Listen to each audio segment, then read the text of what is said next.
Hi students, last class లో మనం simple arithmetic calculation అనే టాపిక్ మీద కొన్ని ప్రాబ్లమ్స్ సాల్వ్ చేసాం. ఇప్పుడు మరికొన్ని ప్రాబ్లమ్స్ చూద్దాం.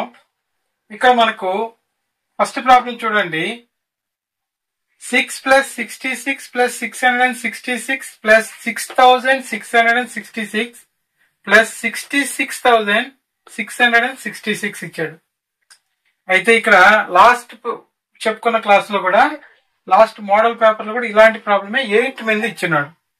ఇక్కడ మనం గుర్తుపెట్టుకోవాల్సిన విషయం ఏం చెప్పాను, ఒక వరుస క్రమంలో కాకపోయినా ఎక్కువ నంబర్లు ఇచ్చినది మొదట రాసుకోండి, తర్వాత వన్స్ ప్లేస్ నుంచి యాడ్ చేసుకోండి అని చెప్పాను. సో ఇక్కడ 5 సార్లు 6 ఇచ్చిన్నాడు, తర్వాత 4 సార్లు ఇచ్చినాడు, అది వన్స్ ప్లేస్ నుంచి యాడ్ చేసుకోవాలి. అదేవిధంగా 3 సార్లు 6 ఇచ్చినాడు, అది కూడా వన్స్ ప్లేస్ నుంచి యాడ్ చేయండి. తర్వాత 2 సార్లు ఇచ్చినాడు, అది కూడా వన్స్ ప్లేస్ నుంచి యాడ్ చేయండి. ఒక 6 ఇచ్చాడు, అది కూడా వన్స్ ప్లేస్ నుంచి యాడ్ చేయండి. ఇప్పుడు అడిషన్ చేసినప్పుడు ఇక్కడ ఇచ్చిన ఆప్షన్ల ఆధారంగా ఇది మొత్తం అడిషన్ చేయకుండా సులభంగా ఆన్సర్ గుర్తుపెట్టేది కూడా మనం నేర్చుకోవాలి. ఎందుకంటే టైం మనకు 1 మినిటే ఉంటుంది కాబట్టి తొందరగా ఆన్సర్ ని రాబట్టే ఒక ట్రిక్ ఎలాగంటే, ఇక్కడ మనకు అన్ని వన్స్ ప్లేస్ లో 5 ఉన్నాయి.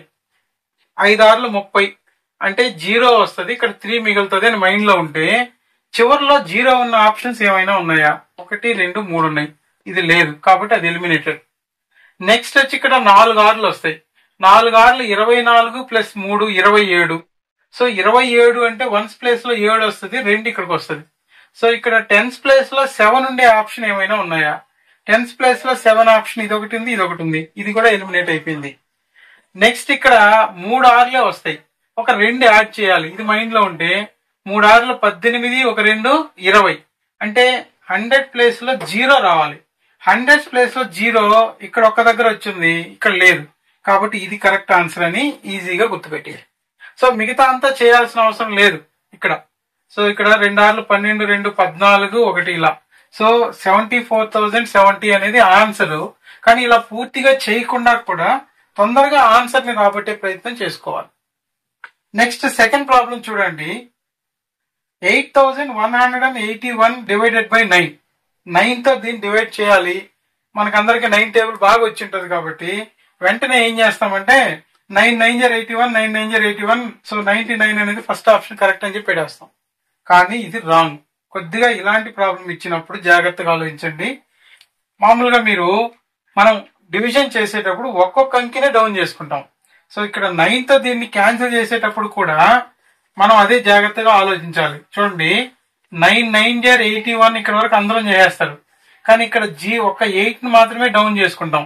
అప్పుడు ఖచ్చితంగా డివిజన్ చేయాలి. ఒకసారి డౌన్ చేసుకున్న తర్వాత 9 తో 8 పోదు కాబట్టి 9 0 సార్ 0 తీసుకొని ఇప్పుడు 1 ఇక్కడికి డౌన్ చేసుకున్న తర్వాత 9 9 × 81 వేయాలి.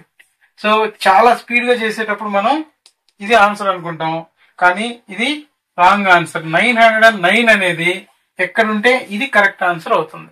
సో ఇలాంటి ప్రాబ్లం ఖచ్చితంగా ఒకటి వస్తుంది. జాగ్రత్తగా చూసి ఆన్సర్ పెట్టండి. తప్పు చేస్తే మనం మన చేతులారా క్వాలిఫై అవ్వకుండా చేజార్చుకుంటాం. జాగ్రత్త. ఇలాంటి ఖచ్చితంగా ఒక ప్రాబ్లం ఇస్తాడు డివిజన్ లో, జాగ్రత్తగా కొద్దిగా డివిజన్ చేసి ఆన్సర్ పెట్టండి. నెక్స్ట్ థర్డ్ ప్రాబ్లం చూడండి. 7.6 - 6.0357 = అని ఇచ్చాడు. 7.6 నుంచి 6.0357 తీసేయమన్నాడు. ఈ సబ్ట్రాక్షన్ అనేది డెసిమల్స్ అనే టాపిక్ చూడండి. ప్రతి క్వశ్చన్ పేపర్ లోనూ 2-3 ప్రశ్నలు వస్తున్నాయి కాబట్టి మీరు డెసిమల్ టాపిక్ ని చాలా బాగా నేర్చుకుంటే సులభంగా 3 మార్కులు ఈజీగా సంపాదించుకోవచ్చు. ఇక్కడ 7.6 లో నుంచి దీన్ని సబ్ట్రాక్ట్ చేయాలి. కానీ ఇక్కడ పాయింట్ తర్వాత ఎన్ని నంబర్లు ఉన్నా డెసిమల్ పాయింట్ వచ్చినప్పుడు సబ్ట్రాక్ట్ చేసినా అడిషన్ చేసినా దాన్ని పాయింట్ కింద పాయింట్ తీసుకోవాలి. అంటే ఇక్కడ 6.0357 అని అర్థం. సో ఇక్కడ సబ్ట్రాక్ట్ చేయమన్నాడు. సో ఏదైనా సరే డెసిమల్ పాయింట్ తర్వాత జీరోస్ ఉంటే దాని విలువ ఏమీ చేంజ్ అవ్వదు కాబట్టి ఇక్కడ జీరోస్ తీసుకుంటాము. ఇప్పుడు సబ్ట్రాక్ట్ చేయాలి. సో ఇక్కడ మనకు 0లోంచి 7 సబ్ట్రాక్ట్ కాదు కాబట్టి రీఅరేంజింగ్ మెథడ్ లో ఇక్కడ 6 నుంచి ఇక్కడ 1000 నుంచి ఒక 1000 భాగం ఇక్కడ తీసుకుంటాం, ఒక 100వ భాగం ఇక్కడ తీసుకుంటాం, 10వ భాగం ఇక్కడ తీసుకుంటాం కాబట్టి ఇక్కడ 10 ఉంటుంది, ఇక్కడ 9, ఇక్కడ 9 అవుద్ది. ఇక్కడ రీఅరేంజింగ్ మెథడ్ లో 5 అవుతుంది. సో 10 లోంచి 7 సబ్ట్రాక్ట్ చేస్తే 3, 9 లోంచి 5 సబ్ట్రాక్ట్ చేస్తే 4, 9 లోంచి 3 సబ్ట్రాక్ట్ చేస్తే 6, 5 లోంచి 0 సబ్ట్రాక్ట్ చేస్తే 5. సో డెసిమల్ పాయింట్ ఎదురుగా డెసిమల్ పాయింట్ అలానే తీసుకుంటాం. 7 లో నుంచి 6 సబ్ట్రాక్ట్ చేస్తే 1. సో 1.5643 అనేది ఎక్కడ ఉంటే అది కరెక్ట్ ఆన్సర్ అవుతుంది. సో నెక్స్ట్ ఇక్కడ 4th ప్రాబ్లం చూడండి. 15 - 7 whole cube equal to question mark అన్నాడు. సో ఇక్కడ ఇచ్చిన బ్రాకెట్ లో 2 నంబర్లే ఇచ్చినాడు కాబట్టి ఇవి మనం సబ్ట్రాక్ట్ చేయొచ్చు. 15 లోంచి 7 తీసేస్తే మనకు 8. సో ఇక్కడ 8కి హోల్ క్యూబ్ అంటే 8 క్యూబ్ వాల్యూ ఎంతో కనుక్కోవాలి. మనం first balancing the mathematical equations అనే టాపిక్ చెప్పుకునేటప్పుడే మనం స్క్వేర్స్ కానీ క్యూబ్స్ కానీ కొన్ని నేర్చిపెట్టుకోవాలి అని చెప్పాం. సో ఇక్కడ కూడా అవి బాగా ఉపయోగపడతాయి. 8 క్యూబ్ అంటే 8 × 8 × 8. సో 3 సార్లు మల్టిప్లై చేయాలి.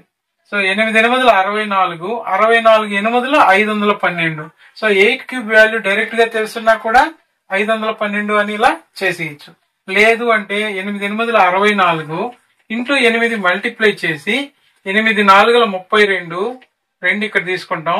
8 × 6 = 48, 49, 50, 51 మొత్తం 512 అని ఇలా అయినా మల్టిప్లై చేసి ఆన్సర్ పెట్టగలగాలి. నెక్స్ట్ 5th ప్రాబ్లం చూడండి. 0.009 ఇంటూ 0.0012. సో మళ్ళీ డెసిమల్స్ లోనే ఒక మల్టిప్లికేషన్ ఇచ్చాడు. సో ఇంత ముందు కూడా చెప్పుకున్నాము, నంబర్ ఏదైతే ఉందో దాన్ని డైరెక్ట్ గా మల్టిప్లై చేసేయడమా, ఇచ్చిన 2 నంబర్లో రైట్ సైడ్ నుంచి ఎన్ని అంకెల తర్వాత డెసిమల్ పాయింట్ ఉందో రెండిట్లోనూ కౌంట్ చేసుకొని మొత్తం టోటల్ యాడ్ చేసుకోవడమా. ఇక్కడ చూడండి 1, 2, 3, 4 అంకెలతో పాయింట్ ఉంది.